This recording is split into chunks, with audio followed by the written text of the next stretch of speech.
Today we're going to be doing a cardiac assessment on our patient.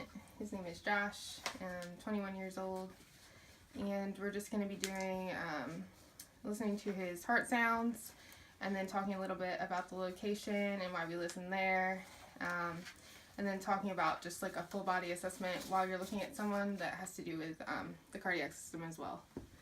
So before you listen to your patient, you just kind of want to look around. Maybe they have some swelling of the lower extremities, which could be a result of poor cardiac output.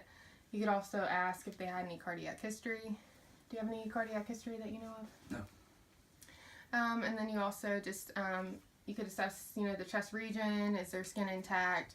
As far as their lungs go, they could have a barrel chest for patients with COPD, things like that. So just assessing your patient and knowing what their histories are before you go to assess them. So we're going to be listening to his heart sounds. And when listening, you're going to be listening to the aortic, pulmonic, Erb's point, and tricuspid. And then you can also listen to the apical pulse, which is the mitral. But you're going to use your sternum right here as kind of like your midpoint for your places and your placement. So aortic, this is on the right sternal border, second intercostal space. For his privacy, we're just going to leave it like this, but you could always, if you had the gown, you could make sure that you're in the right placement on your patient. Pulmonic is on the left of the sternal border to the second intercostal space.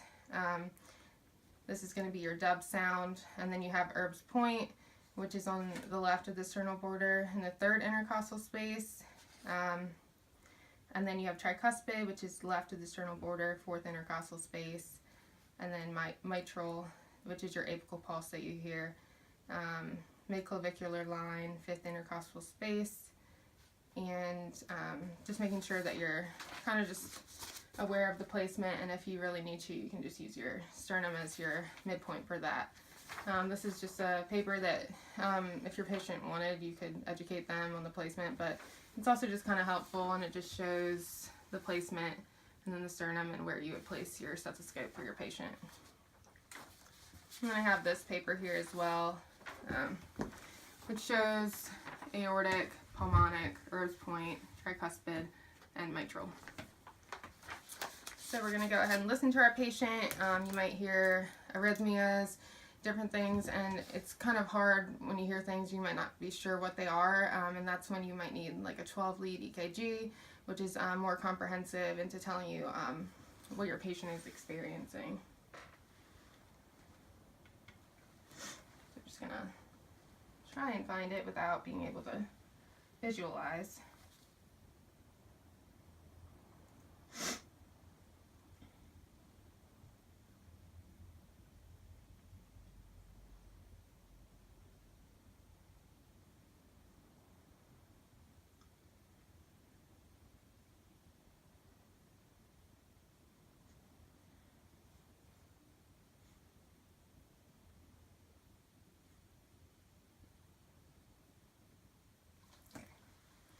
And with that, if for some reason your patient did have an arrhythmia, you would definitely want to listen for a full minute. And if you have a patient with an arrhythmia, you would want to listen there rather than taking their pulse, but definitely listening for a full minute. His heart sounds sounded good. And then I just printed off this thing, kind of other things to look at on your patient. Edema would be, consistent with someone with not enough output and things like that. And then I just printed off something about the 12-lead EKG, which is something we could do to further examine our patient's cardiac status. It's going to show us our PQRST. I'm not going to go in completely about what those are. And let's see what else. This is the lead placement. If we're doing a 12-lead EKG, we're going to have one on their left arm, right around here, right arm, and then both lower extremities.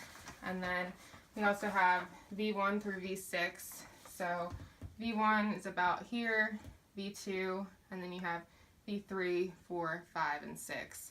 And you'll place those, and sometimes just you might need to switch around the stickers a little bit if it's looking a little messed up on the EKG, but just making sure that your lines are all straight right to the point where you wanted them, and that the stickers are fully on your patient. So V1 is placed, here's a diagram that I have here, on the fourth intercostal space to the right of the sternum. V2, fourth intercostal space to the left of the sternum. And then you have V3, 4, 5, and 6, which just go right along here. And then you also have your right and left arm and your right leg and left leg. But that's really all for our cardiac assessment. Just making sure that if you hear any abnormalities, or if you're not sure if you hear anything, to definitely ask and go from there and see what you might want to do to further examine your patient. But thank you.